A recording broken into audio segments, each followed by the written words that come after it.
দীর্ঘ ১২ বছর পর ইন্ডিয়া থেকে দেশে ফিরল নীল শেখ। সে পেশায় একজন ডাক্তার, জমিদার বংশের নাতি। নীল লেখাপড়ায় বেশ ভালো, তবে বেশ রাগী আর গম্ভীর। নীল শেখের মা নেই। ছোট সময় তার মা মারা গেছে। মা মারা যাওয়ার অবশ্য অনেক কারণ আছে। তার মধ্যে প্রধান কারণ হলো তার বাবা। তার বাবা আমজাদ শেখ ছিলেন অত্যন্ত নিষ্ঠুর প্রকৃতির এক মানুষ। আমজাদ শেখও বেশ ধনী ব্যক্তি, তবে ওনার চরিত্র ভালো ছিল। রোজ রাতে নিত্য নতুন মেয়ে নিয়ে ডুবে থাকতো তিনি, আর নেশা করত। নেশা করে এসে তার মায়ের গায়ে হাত তুলতো। রোজ রোজ অশান্তি লেগেই থাকতো ওনাদের সংসারে। সবকিছুর প্রতি বিতৃষ্ণতা জন্মে গেল নীলের মা। নীলের হাত ধরে সোজা বাপের বাড়িতে চলে আসেন এক কাপড়ে। নীলের মামা মামি বেশ ভালো ছিল, ওনারা ওদের আশ্রয় দিয়েছিল। ওর মার সাথে ওর বাবার ডিভোর্সের কথা ও প্রায় চলছিল। ঠিক এমন সময় একদিন ঘুমের মতো স্ট্রোক করে মারা যান তিনি।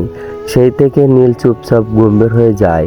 কারোর সাথেই তেমন কথা বলতো না, কারোর সাথেও মিশত না।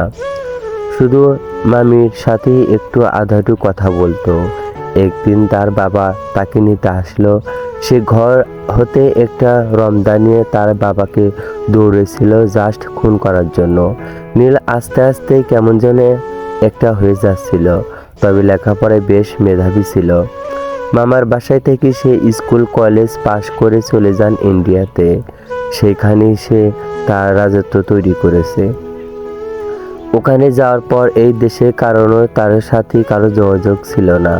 কিছুদিন মামি ওর সাথে যোগাযোগ করেন, পরে একটা সময় ওনারা নিজ থেকেই যোগাযোগ বন্ধ করে দেন। তাই সে আর কারোর সাথে যোগাযোগ করেনি। কিন্তু ইদানিং ধরে তার মামিরা কথা বেশ মনে পড়ছে, তাই সে ছুটি এসেছে। গাড়িতে বসে বসে এতক্ষণ ধরে এইসব কথাই ভাবছিল নীল। গাড়ি জানালা দিয়ে বাইরে চাইল সে। বেশ চেঞ্জ হয়েছে গ্রামের রাস্তাটা। চেঞ্জ হয় কথা ১২ বছর আর কম না তো। যেখানে মানুষই বদলে যায় সেখানে রাস্তাঘাট এমন কি? নীলের ভাবনার মাঝে গাড়িটা এসে থামলো শিকদার বাড়ির সামনে। শৈশব, কিশোরী আর যৌবনের কিছু সময় এইখানেও অবিবাহিত হয়েছে। এই বাড়িটাতে জড়িয়ে আছে তার অনেক স্মৃতি। এই বাড়িতেই তার মা শেষ নিঃশ্বাস ত্যাগ করেছিলেন। নীল তপ্ত শ্বাস ফেলে গাড়ি থেকে বের হলো। গাড়ি থেকে বের হতে এক দমকা হাওয়া এসে তাকে ছুঁয়ে গেল। তার মনে হলো যেন তার মা তাকে ছুঁয়ে দিয়েছে। চোখের মধ্যে পানি চিকচিক করতে লাগলো। তার চোখ মুছে ফেলল। নিজেকে শক্ত করে গাড়ি থেকে ল্যাকেজটা বের করে সে এগিয়ে এলো মেইন ডোরের দিকে। অতঃপর কলিং বেল প্রেস করলো সে। কলিং বেল এর শব্দে পেতে সদ্য বয়ঃসন্ধিতে পা দেওয়া এক রমণী দৌড়ে এলো রান্নাঘর থেকে।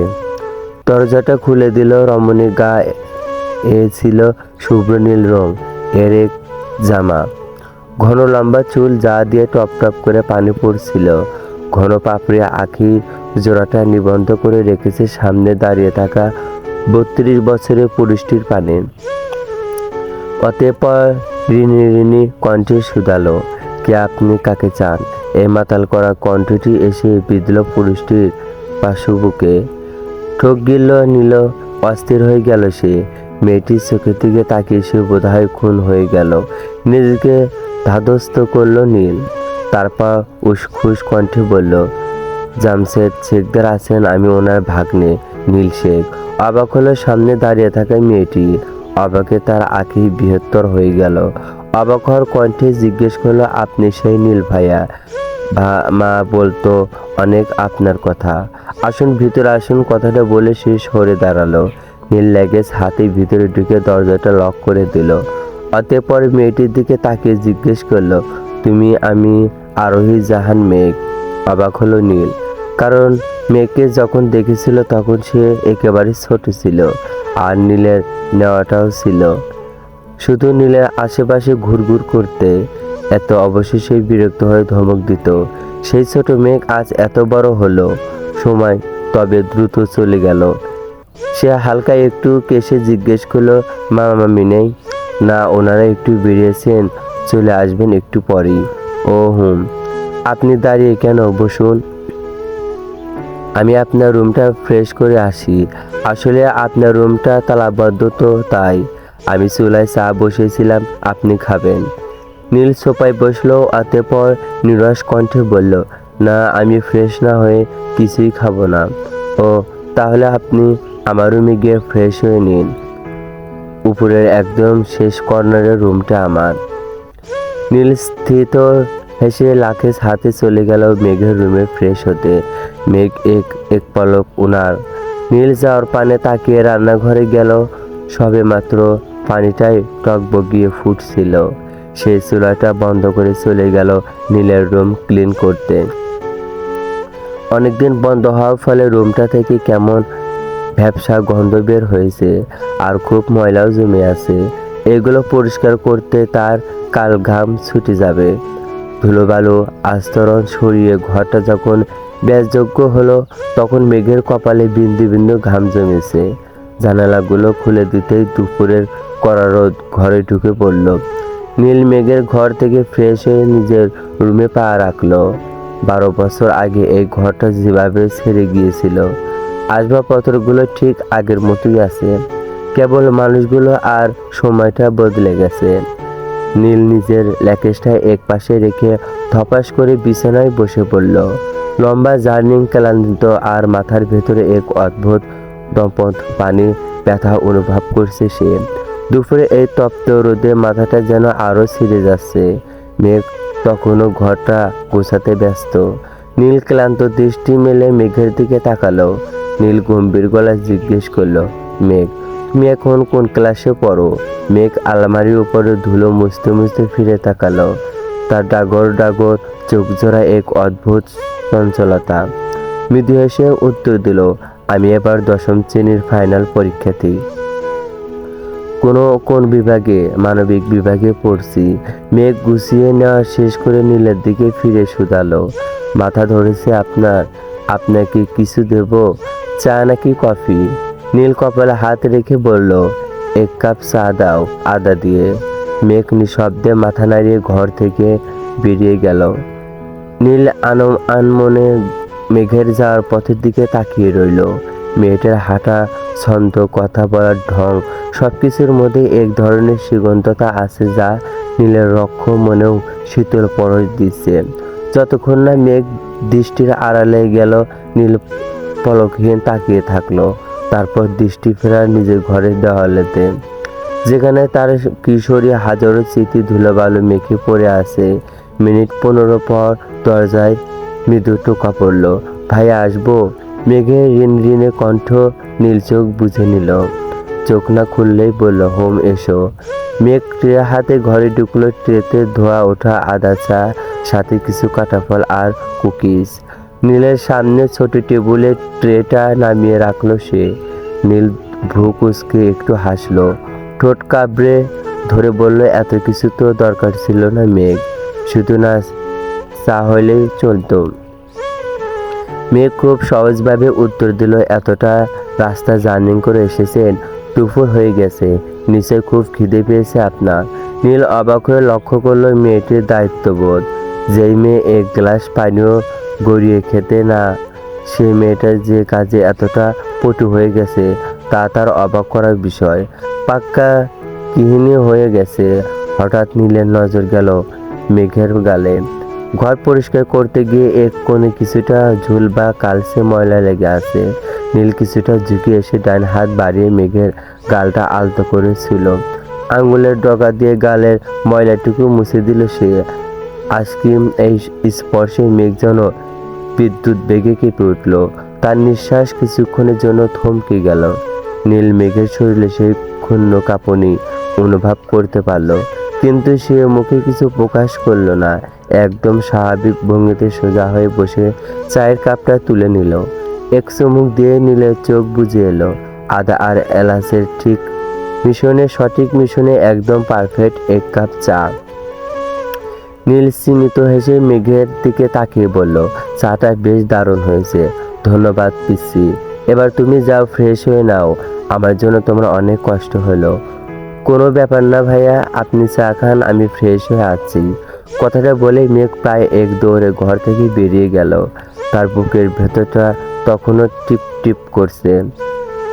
নীল চায়ের কাপে আবার চুমুক দিল। চাটা পুরো মামিমার মতো হয়েছে। বাইরে তখন দুপুরে তপ্ত বাতাস বইছে। 12 বছর পর এই বাড়িতে নীলের প্রথম দুপুরটা যেন এক নতুন গল্পের আভাস দিচ্ছে। নীল নিজের ঘরে বসে চা শেষ করে ট্রেটা হাতে নিল। অবশ্যবত সে নিজের কাজ নিজেই করতে পছন্দ করে। ট্রেটা নিয়ে রান্নাঘরের দিকে পা বাড়ালো, কিন্তু সেখানে পৌঁছাতেই থমকে দাঁড়ালো সে। দেখলো মেঘ চুলার কাছে দাঁড়িয়ে বেশ দ্রুত হাতে রান্নার সরঞ্জাম গোছাচ্ছে। নীলের কপালে শুকনো ভাঁজ পড়ল। সে অবাক হয়ে শুধালো, তুমি রান্না করছো কেন? সার্ভেন্ট কোথায়? মেঘ কিছু ফিরে নীলকে দেখে অপ্রস্তুত হয়ে হাসলো। তড়িঘড়ি করে বলল, নেই, আমি করি। কিন্তু আপনি রান্নাঘরে এলেন কেন? আমাকে ডাকলেই তো পারতেন, আমি গিয়ে নিয়ে আসতাম। শুধু শুধু এইটুকু কষ্টের কোনো মানে হয়? এ নিয়েও আপনি দুপুরে কি খাবেন বলুন? বিরিয়ানি নাকি খিচুড়ি? নীল রান্নাঘরে প্রবেশ করে হাতে থাকা ট্রেটা কাউন্টারে রাখলো। তার কণ্ঠস্বর কিছুটা গম্ভীর ও তপ্ত শোনালো। সে সোজাসুজি প্রশ্ন করলো, আগে যে সার্ভেন্টরা ছিল তারা কই? নেই, তাদের ছাড়িয়ে দেওয়া হয়েছে। মেঘ সবকিছু কাটতে কাটতে নিষ্পৃহ গলায় বলল, কেন জানি না। নীল চারপাশটায় একবার খুঁটিয়ে দেখলো। আগের সেই জৈল যেন কিছুটা ম্লান। সে অসন্তোষের সুরে বলল, বাসার সিকিউরিটি তো আগের মতো দেখছি না। মামা কি আজকাল এসব খেয়াল করেন না? মেঘ দীর্ঘশ্বাস ফেলে বলল, ওই সব এখন রবিন ভাইয়া দেখাশোনা করেন। রবিন নামটা শুনলেই নীলের বুক কুঁচকে গেল। মুহূর্তেই তার চোয়াল শক্ত হয়ে উঠল। সে তীক্ষ্ণ দৃষ্টিতে মেঘের দিকে তাকিয়ে জিজ্ঞেস করলো, রবিনকে? আমার খালাতো ভাই। মেঘ জবাব দিল। নীল এবার আরো অবাক হলো। সে একটু সামনের দিকে ঝুঁকে এলো। তোমার তো কোনো খালা নেই, তাহলে এই ভাইটা এলো কোথা থেকে? সবে তো এলেন নীল ভাইয়া, আস্তে আস্তে সব জানবেন। নীল কথা বাড়ালো না, শুধু মনে মনে নামটা গেঁথে নিল। সে আবার জিজ্ঞেস করলো, মামা মামি কখন ফিরবেন? চলে আসবেন। আসলে বাবা মামুনিকে নিয়ে একটু চেক আপের জন্য ঢাকায় গেছে, তাই ফিরতে দেরি হয়েছে। আজই চলে আসার কথা। মেঘাবার রান্নার দিকে মনোযোগ দিতে নীল ওর হাত থেকে সবজি কাটার বটিটা একপাশে সরিয়ে দিল। তার চোখে মুখে এখন স্পষ্ট শাসনের ছাপ। সে মেঘের চোখের দিকে তাকিয়ে বলল, তোমায় আর রান্না করতে হবে না। বের হয়ে আসো রান্নাঘর থেকে এখনই। আমি রান্না করছি। তোমার জন্ম হয়েছে রাজরানী হয়ে থাকার জন্য, আগুনের তাপে পুরো রান্না করার জন্য নয়। মেঘ অবাক হয়ে নীলের দিকে তাকালো। নীলের চোখে এক ধরনের জেদ আর মায়া খেলা করছে। মেঘ হালকা এসে দীর্ঘশ্বাস ফেলল। পরিস্থিতির চাপে রাজরানীও কখনো কখনো চাকরানিতে পরিণত হয়। নীল ভাইয়া, আপনি ভাবছেন আমি পারবো না? আমি অভ্যস্ত। আপনি বরং বসে রেস্ট করুন। মেঘের মুখে চাকরানি শব্দটা শুনে নীলের ভেতরটা যেন মুসুর দিয়ে উঠল। সে এবার একটু ধমকে স্বরে বেশ কর্তৃত্ব খাটিয়ে বলল, রান্না আমিও করতে পারি। ইন্ডিয়ায় একা থেকে এইটুকু শিখেছি। তোমায় যেটা বলছি সেটা শোনো। রাইট নাও তুমি রান্নাঘর থেকে বের হবে। It is my order. নীলের কক্ষ কণ্ঠস্বর আর গম্ভীর চোখের চাহনিতে মেঘ যেন কুঁকড়ে গেল। সে ভয়ে ভয়ে দৃষ্টি তুলে তাকালো নীলের পানে। সে এক মুহূর্তের জন্য বিভোর হয়ে লক্ষ্য করলো নীলের চোখের মণি জোড়ার রং সত্যি হালকা নীলচে, একদম ওনার নামের সাথে মানাইস। মেঘ দ্রুত চোখ সরিয়ে নিল। নত মস্তকে ক্ষীণ সুরে বলল, আপনি জানেন না কোথায় কি আছে? আমি বরং দেখে দেই। নীল হাত দিয়ে দরজা পথ নির্দেশ করে কঠিন স্বরে বলল, নো নিড, সামনে পরীক্ষা, এখন মন দিয়ে পড়াশোনা করো। এসব গিন্নিগিরি বিয়ের পর জামাইরা বাড়িতে করো। আমি একা হাতে সব করে নিতে পারবো। Right now out. মেঘার এক মুহূর্ত দাঁড়ালো না, সাহস পেল না। সে ধীরে পায়ে রান্নাঘর থেকে বেরিয়ে নিজের রুমে গেল। বইটা হাতে নিয়ে সে সিলিং রুমের সোফায় এসে বসলো। মুখে বই থাকলেও মনোযোগটা পড়ে রইল রান্নাঘরে। নীল ভাইয়া সেখানে কি করছে, কি রান্না করছে সেটা জানা এক প্রবল কৌতূহল এই চঞ্চল হরিণীর মনে বারবার উকি দিচ্ছে। প্রায় আধা ঘন্টা কেটে গেল, বাইরে বইয়ের পাতায় একটাও উল্টানো হয়নি মেঘের। হঠাৎ কলিং বেলের কর্কশ শব্দে তার ভাবনায় ছেদ পড়ল। মেঘ ভাবল, হয়তো বাবা আর মামুনি ফিরেছেন। সে হাতের বইটা সোফায় রেখে ধীরে সুস্থে এগিয়ে গিয়ে মেন ডোরটা খুলে দিল। কিন্তু দরজা বাবাকে নয়, বরং তার খালাতো ভাই রবিনকে দাঁড়িয়ে থাকতে দেখে মেঘের বুকের ভেতরটা ধক করে উঠল। দরজা খুলতে একটু দেরি হয়েছে দেখে রবিন বিরক্তিত মুখ বেঁকিয়ে গলা চড়িয়ে বলল, দরজা খুলতে এত দেরি করলে কেন রে? ঘরে কি করিস যেন কানে আওয়াজ যায় না। অপরিচিত কোনো পুরুষের কর্কশ কণ্ঠে পেয়ে রান্নাঘর থেকে বেরিয়ে এলো নীল। গায়ে আপ্রাণটা খুলতে খুলতে লিভিং রুমে এসে দাঁড়ানো তিনি গম্ভীর কণ্ঠে শুধালেন, হোয়াট হ্যাপেন্ড মেঘ? কে উনি? রবিন প্রথমে মেঘের দিকে, তারপর সামনে দাঁড়িয়ে থাকা সুদর্শন শক্তপোক্ত গড়নের মানুষের দিকে তাকালো। তার চোখে এক ধরনের কুৎসিত সন্দেহ আর হিংসা খেয়ে গেল। সে বাঁকা হাসি হেসে নীলের দিকে আঙুল তুলে মেঘের উদ্দেশ্যে বলল, কি রে, ঘরের দিকে নতুন নাগরিক ঢুকিয়ে রেখেছিস? বাড়িতে কেউ না থাকার সুযোগে ভালোই ফুর্তি চলছে তো দেখছি। আর মানুষের সামনে এমন ভাব করিস যেন ভাজা মাছটাই উল্টে খেতে পারিস না। তোরে কতবার বলছি আমার প্রস্তাবে রাজি হয়ে যা, আমার সাথে বিছানায় আয়, তাহলে আর এভাবে চোরের মতো নতুন পুরুষ ঘরে ঢোকাতে হতো না। তাই নতুন এই মালটা জুটলো কোথা থেকে? ভালোই তো রসাল জিনিস ধরেছিস। রবিনের মুখে এমন নোংরা এবং রুচি চিরপূর্ণ কথা শুনে মেঘের ফর্সা মুখটা অপমানে আর লজ্জায় লাল হয়ে গেল। তার দু চোখ বেয়ে জল গড়িয়ে পড়তে চাইল। সে কোনো মতো তোতলামি করে বলল, রবিন ভাইয়া, আপনি কি বলছেন এসব? উনি আমার নীল ভাইয়া। নীলের চল শক্ত হয়ে গেছে। তার চোখে নীল মণিগুলো রাগে যেন জ্বলন্ত আগ্নেয় গিরিতে পরিণত হয়েছে। রবিনের প্রতিটি নোংরা এবং রুচিপূর্ণ শব্দ তার কানে বিষের মতো বিঁধছে। রাগটা তখন তার মাথার রক অব্দি পৌঁছে গেছে। সে ধীরে পায়ে রবিনের দিকে এগিয়ে এলো, হাত জোড়া মুষ্টিবদ্ধ করে দাঁতে দাঁত চেপে পর্য কঠিন গলায় বলে উঠল, জানোয়ারের বাচ্চা, জানিস আমি কে? রবিন নীলের সুঠাম দেহ আর শান্ত কিন্তু বিধ্বংসী রূপ দেখে ভেতরে কিছুটা ভীত হলো সে, কিন্তু মুখে তা প্রকাশ করতে চাইল না। সে বরং আরো তাচ্ছিল্যের সাথে বাঁকা হেসে উত্তর দিল, দেখে তো মনে হচ্ছে কোনো মালদার পার্টি। মেঘ বুঝি আজকাল বৃত্তশালী খন্দে ধরা শুরু করলো।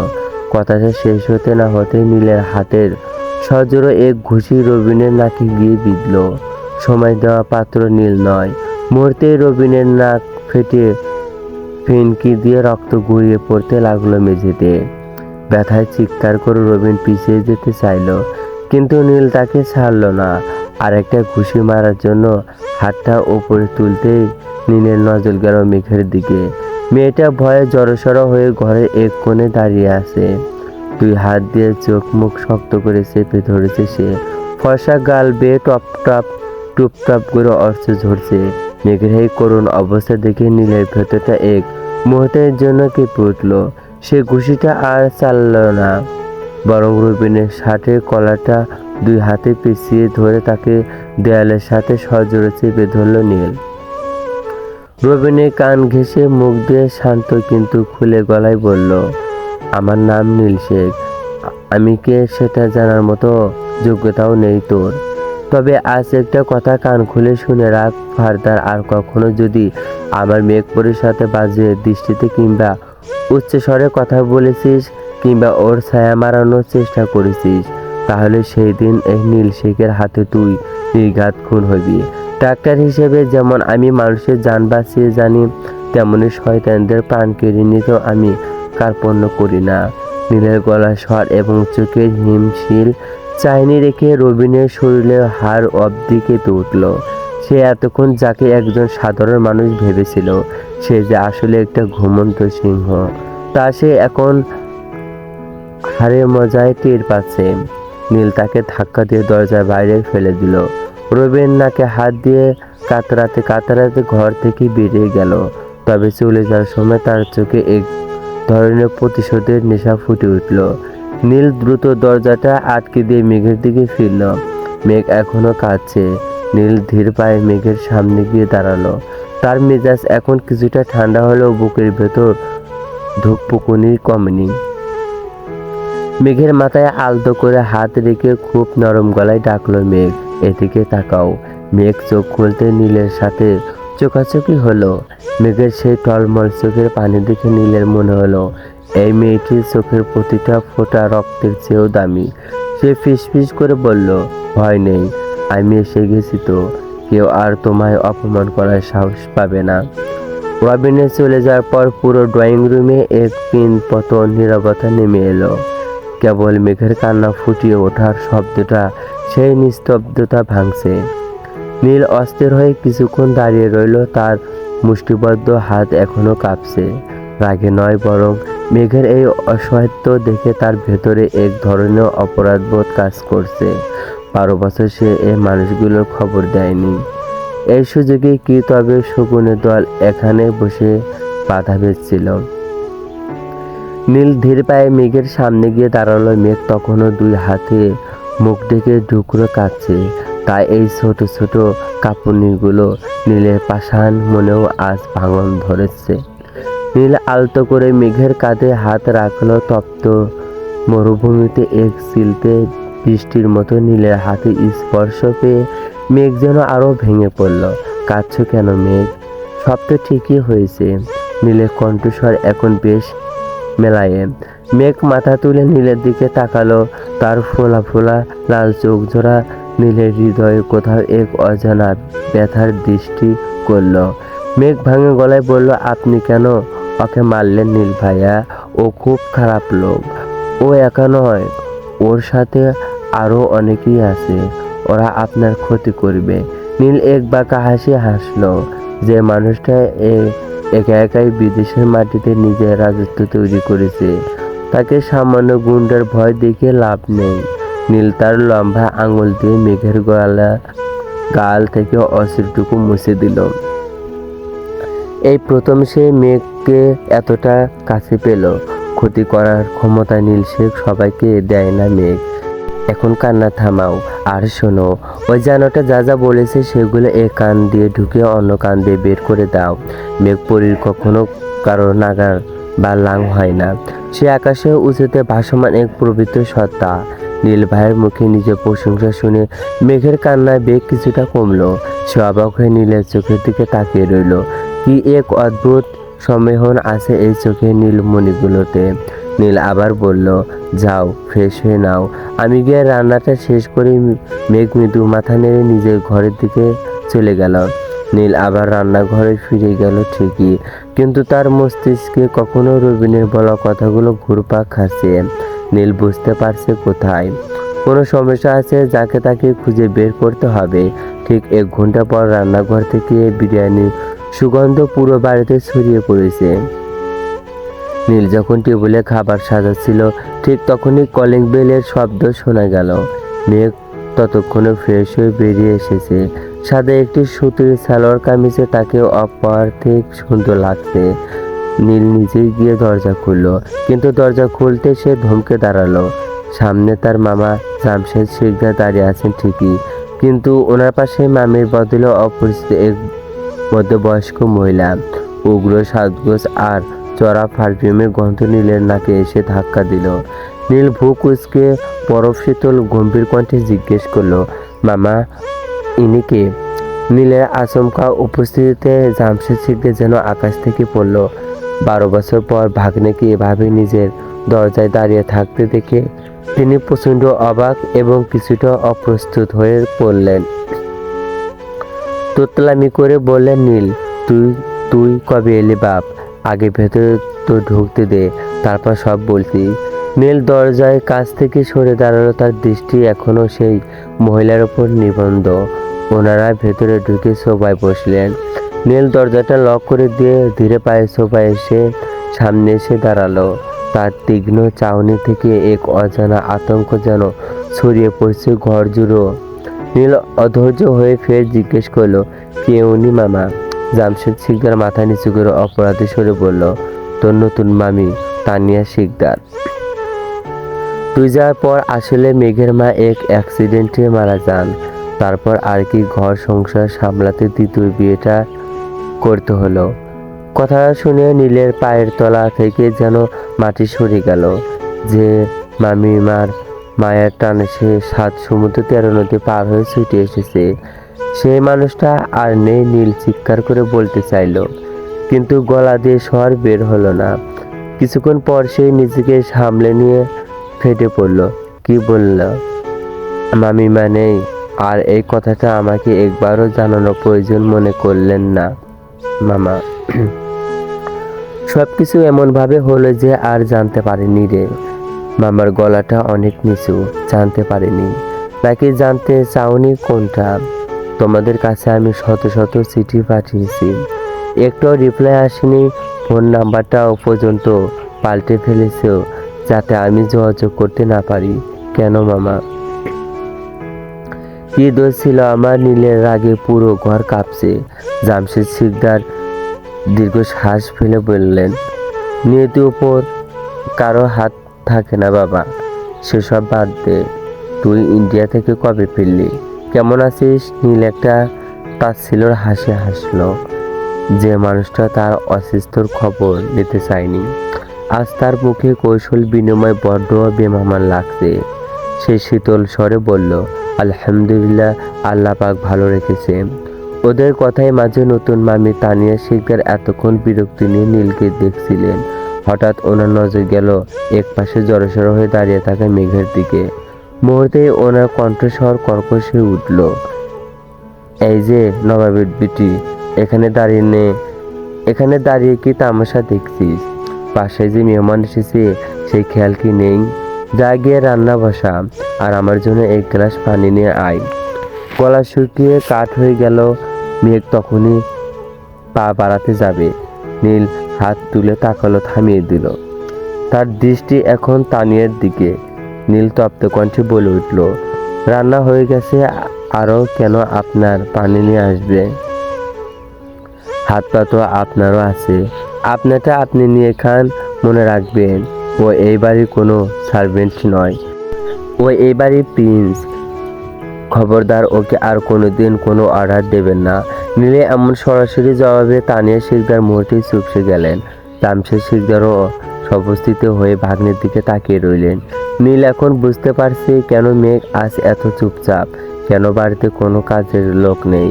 এই মহিলা আর এই লপটট রবিন মিলে তার মেঘপরির জীবনটাকে নরক বানিয়ে রেখেছে। নীলের বুক চিরে একটা দীর্ঘশ্বাস বেরিয়ে এলো। সে মনে মনে বলল, কেন যে আমি আগে এলাম না?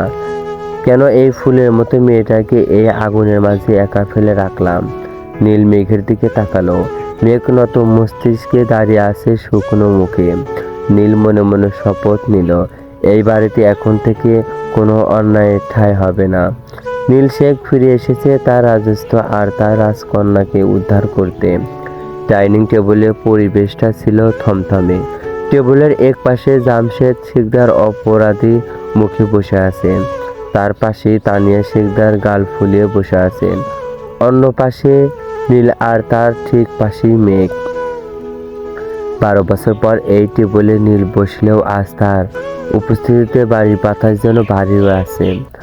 তানিয়া শিকদার আশেপাশে তাকিয়ে রবিনের দেখা না পেয়ে মেঘের দিকে তীক্ষ্ণ নজরে চাইলেন। কর্কশ গলায় জিজ্ঞেস করলেন, মেঘ, রবিন কোথায়? ও এখনো ফেরেনি কেন? ওর তো অনেক আগে আসার কথা ছিল। মেঘ কোনো উত্তর দেওয়ার আগে নীল শান্তভাবে বিরিয়ানি মুখে দিয়ে বলল, ও এসেছিল, আমি মেরে তাড়িয়ে দিয়েছি। কথাটা শুনে তানিয়া শিকদার যেন আকাশ থেকে পড়লেন। মুহূর্তে নিজের চেয়ার ছেড়ে দাঁড়িয়ে ফোঁস করে উঠলেন তিনি। রাগে গিজ গিজ করতে করতে চিৎকার করে বললেন, কি বললে? তুমি রবিনকে মেরেছ? তোমার সাহস হয় কি করে রবিনের গায়ে হাত তোলায়? কেন অধিকারে ওকে এই বাড়ি থেকে বের করে দিয়েছে তুমি? জানো ও আমার কি হয়? নীল খুব ধীরে সুস্থে নিজের মুখে লোকমা তুলে চিবুতে চিবুতে সে খুব নির্লিপ্ত কণ্ঠে জবাব দিল, ও অধিকারের কথা বলছেন? এই বাড়ি 50% মালিক আমি। আমার মা মারা যাওয়ার আগে উইল করে রেখেছে, যা আইনত আমার কাগজপত্র ব্যাংক লকারে আছে। খুব ইচ্ছা হলে কালি উকিল টেনে দেখাতে পারি। আর বাকি রইল কেন বের করে দিলাম সেটা আপনার আদর ওই জানোয়ারটা মুখ থেকে শুনে নেবেন। তবে একটা কথা পরিষ্কার জানিয়ে দিচ্ছি, ওই নোংরা লোকের জায়গায় এই শিকদার বাড়িতে আর হবে না। এরপর যদি এমুখো হয় তবে আস্থায় ফিরবে না। তানিয়া শিকদার আগে কাঁপতে কাঁপতে স্বামীর দিকে চাইল, কিন্তু জামশেদ শিকদার নীরব হয়ে মাথা নিচু করে রইলেন। নীলের এই রুদ্রমূর্তির সামনে কথা বলার সাহস আপাতত এ বাড়িতে কারো নেই। নীল এবার মেঘের দিকে তাকালো। মেয়েটা ভয়ে কাটা হয়ে আছে, একটা দানাও সে মুখে তুলছে না। ফোঁস করে শ্বাস নিল। অতঃপর নিজের চোয়াটা টেনে মেঘের নিকটে নিল। প্লেট হতে এক লোকমা তুলে মেঘের সামনে ধরতেই মেঘ চোখ তুলে তাকালো নীলের পানে। চোখ দিয়ে আশ্বস্ত করে খাবার মুখে তুলতে নিতে বলছে। মেঘ তার মুখটা হা করতে নীল খাবারটা মেঘের মুখে গুজে দিল। মেঘের চোখ হতে টুপ করে আশ্রয় গড়িয়ে চিবুকে এসে পড়ল। এ প্রথম তাকে কেউ যত্ন সহকারে খাইয়ে দিচ্ছে। মা মারা যাওয়ার পর বাবা আর তেমন ফিরে তাকায়নি তার দিকে। সারাক্ষণ সৎ মায়ের খোঁটা আর তিরস্কার পেয়ে এসেছে, ঘরে সব কাজ শেষ করেছে।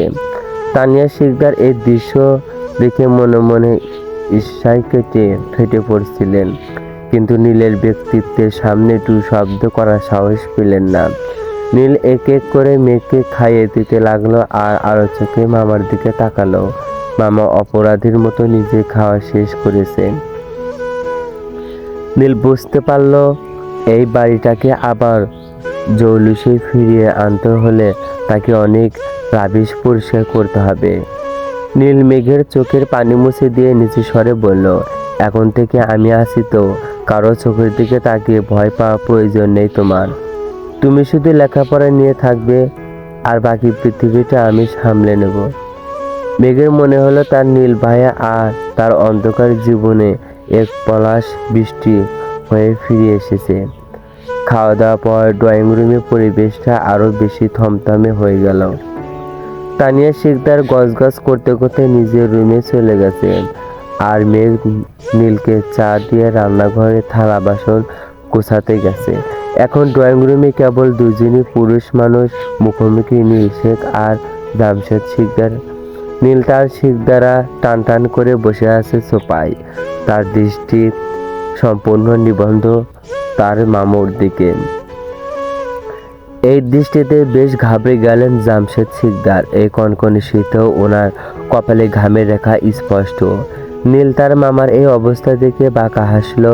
পকেট থেকে সিগারেট বের করতে গিয়েও ও বের করলো না মেঘের কথা ভেবে।